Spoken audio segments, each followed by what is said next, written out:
ফুচকা চটফটি পছন্দ করে না এমন মানুষ তো খুবই কম আছে। তো বৃষ্টি পড়লে এগুলো খাওয়ার ইচ্ছা আরো বেড়ে যায়।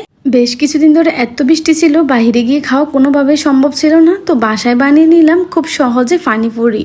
আমি এখানে ঝামেলা কম করার জন্য রেডিমেড প্যাকেটটা ইউজ করতেছি, আপনারা চাইলে বাসায় বানিয়ে নিতে পারেন।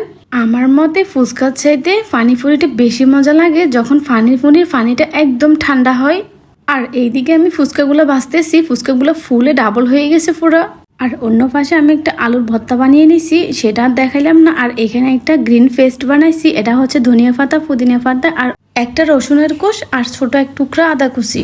সবকিছু একসাথে ভালো করে ব্লেন্ড করে নিছি। আর এখন দিয়ে দিচ্ছি এক টুকরা লেবুর রস। লেবুর পরিমাণটা আপনারা বাড়িয়ে কমিয়ে দিতে পারেন। আর এখন দিয়ে দিচ্ছি ভাজা জিরার গুঁড়া, অল্প চটফটি মশলা, আর দিয়ে দিচ্ছি অর্ধেকটা ম্যাগি মশলা। আর এখন দিয়ে দিচ্ছি বেশ কিছুটা ঠান্ডা পানি। আর অবশ্যই আপনারা ঠান্ডা পানি দিবেন, তাহলে টেস্টটা ভালো আসবে। অল্প কিছুটা পেঁয়াজ কুচি দিয়ে দিচ্ছি, এটা সুন্দরের জন্য দিচ্ছি, না দিলেও চলে। আর দিয়ে দিব এখন কয়েক টুকরা লেবু স্লাইস। আর এখানে লবণটা আমি ধনিয়া পাতা, পুদিনা পাতা যখন ব্লেন্ড করছি তখন দিয়ে দিচ্ছি, সেজন্য আর দেখানো হয়নি। সত্যি বলতে বাসায় ফুচকা বানানোর থেকে পানিপুরি বানানোটা বেশি সহজ। আর খাইতে তো এমনিতেই মজা হয়, পানিপুরির টেস্টটা তো আলাদাই, ওটা তো অবশ্যই আপনারা জানেন। আর এইদিকে আমার পানিপুরি একদম রেডি হয়ে গেছে। আর আলু দেখে বুঝাই যাচ্ছে আমি নর্মাল আলু ভর্তাই বানাইছি। আর বিসমিল্লাহ করে ফার্স্ট একটা মুখে দিব। আর এটা এত মজা লাগতেছিল যখন একদম ঠান্ডা ঠান্ডা মুখে যাচ্ছিল। আর এখন আমি আরো একটা খাইতেছি। আর এগুলো যত খাই তত মন ভরে না।